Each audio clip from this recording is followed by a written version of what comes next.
Magandang araw sa ating mga OFW, especially sa lahat ng mga OFW na pauwing Pilipinas. So for today's video mga kabayan ay i-update po natin step by step ang latest update kung paano magparehistro dito sa e-travel. So unang-una po mga kabayan ay open po natin yung ating Google or Chrome and then search e-travel registration. So ito pong una mga kabayan, i-click po natin to e-travel.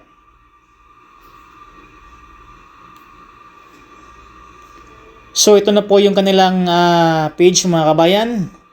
So i-click po natin, click here to sign in.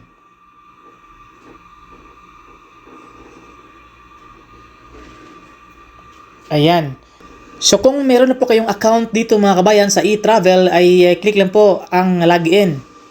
Okay? At kung wala naman po ay click create an account. Okay, again. Kung meron po kayong account dito po sa e-travel ay click login.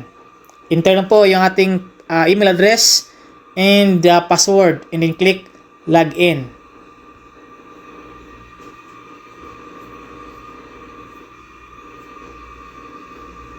So ayan.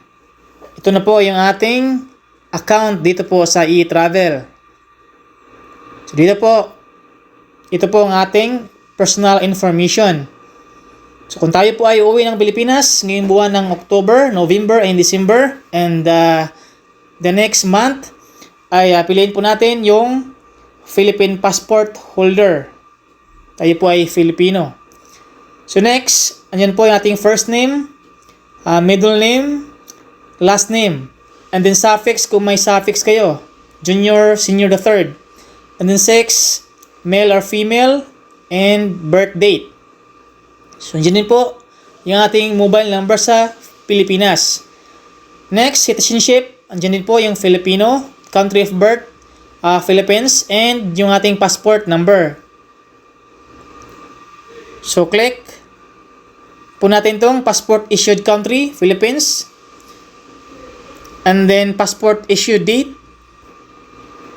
Ayan po. Sa akin po ay 2022.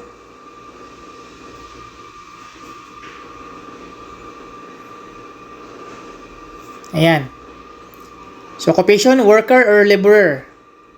Pili lang po kayo dito mga kabayan kung ano po ang iyong trabaho dito po sa ibang bansa or dito sa Saudi Arabia. Kung kayo po ay agriculture, airline crew, businessman, diplomat, domestic helper, entertainer, housewife. Ano din po mga kabayan? Seaman, student, unemployed, or worker and laborer. So, pinili ko po yung worker and laborer. So, click next mga kabayan. So, dito po sa permanent country of residence, country, Philippines, state or province, Bohol, city or municipality, Tigbian, barangay, andyan po yung ating barangay, and house number or building or street. So, Purok 1. So, click next. So, dito po sa onboarding summary, dito po yung ating personal information. So, check lang po natin kung dito po ay tama or mali. Check po ninyo mga kabayan. Okay. So, dyan po yung permanent country of residence. Check po ninyo and then click submit.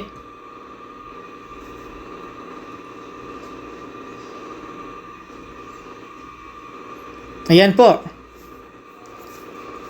So, meron pong announcement dito mga kabayan. You may only register within 72 hours prior to your arrival or departure in the Philippines.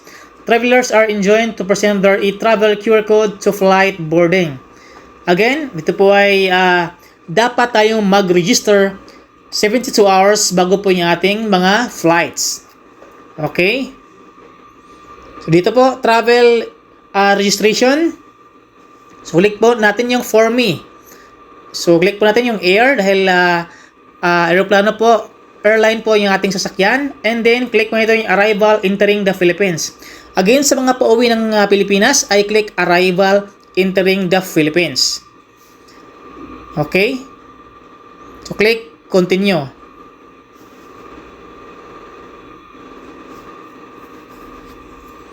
Ayan po, new travel declaration. So, kailangan po natin i-fill up dito mga kabayan yung ating details. So, travel details, Philippine arrival via air. So, purpose of travel, click po natin. Kung tayo po ay magbabakasyon, ayan po. Work, employment, visit friends, transit, returning resident, religion, holiday, health, government, education, nandiyan po mga kabayan, or OFW. Piliin ko po yung OFW. So, traveler type, aircraft, passenger. Tayo po ay mga pasahero mga kabayan. So, flight information, name of ating, pangalan po ng ating airline. Kung tayo po ay Philippine Airlines, hanapin po natin. Kung tayo po ay Cebu Pacific, Etihad, Emirates, Gulf Air, andyan po mga kabayan. Ako po ay Etihad Airlines. And yung ating flight number, yan po yung aking flight number. And then, origin. Kung saang bansa po tayo galing mga kabayan, tayo po ay galing sa bansang Saudi Arabia. Again, sa origin po ay yung bansa po kung saan tayo galing. Hanapin ko lang po dito mga kabayan yung Saudi Arabia. Kung kayo po ay galing Qatar, Kuwait, Oman, Dubai, Abu Dhabi, andyan po mga kabayan.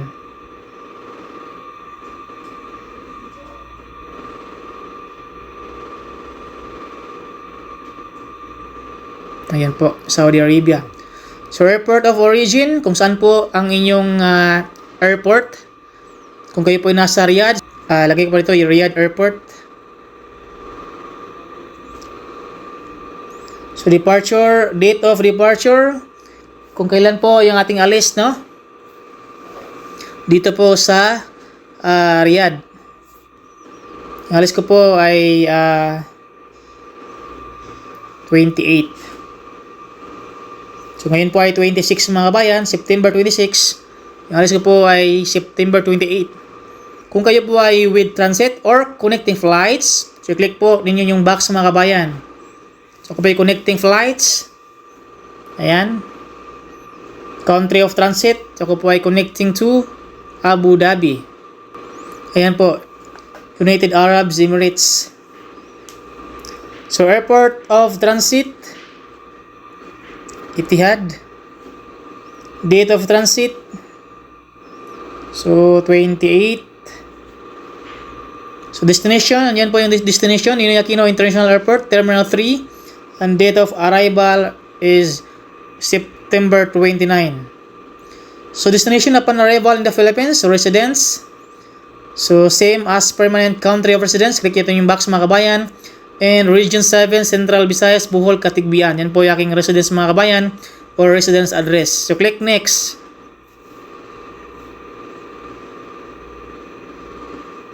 Ayan po, health declaration. So, next. Have you had any history of exposure to a person who is sick or known to have communicable infectious disease in the past 30 days? So, click no. Have you been sick in the past 30 days? So, click no. And then click next mga kabayan.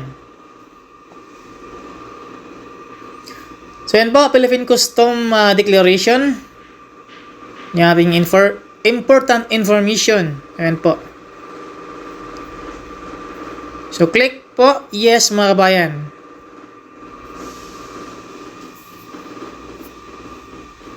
So, ito po ay other travel details, accompanied family members. Kung meron pa kayong pamilya na kasama, so below 18 years old or 18 years old and above. So, number of baggage, hand carried. So, number of baggage, sagay po natin yung 2 or 3. Sa akin po 2 and hand carry is 1 po. And itong first time visiting in the Philippines, I click no. So, click next mga kabayan. So, dito po sa 4 customs mga kabayan, General Declaration, yung una, click po natin yung Philippine Peso. Tapos, malagay po tayo ng amount. And the next, ayan po, Philippine currency and or any Philippine monetary instrument in excess of 50,000. Click no. So, foreign currency, click no. So, gambling, click no. So, cosmetics, no. So, dangerous drugs, so click no. Firearms, click no. Alcohol, click no. So, foodstuffs, fruits, vegetables, so click no. So, next. So, dito po sa 9 mga kabayan, kung meron kayong extra na mobile phones, click no po natin. Next, ornaments, click no. Jewelry, gold, precious, so click no. Kung meron pa kayong gold, click yes. Sa akin po, click no. So dito po sa number 12 mga kabayan, other goods not mentioned above, ay click po natin yung yes mga kabayan and add item. Okay, so lagay po natin dito. So para sa akin po, hindi na po mag-add ng item, so click next na po natin. Ayan. So dito po sa for customs, declaration, attachments, and signature. So kailangan po natin mag-upload ng ating photo. To take a photo or upload a file. And signature.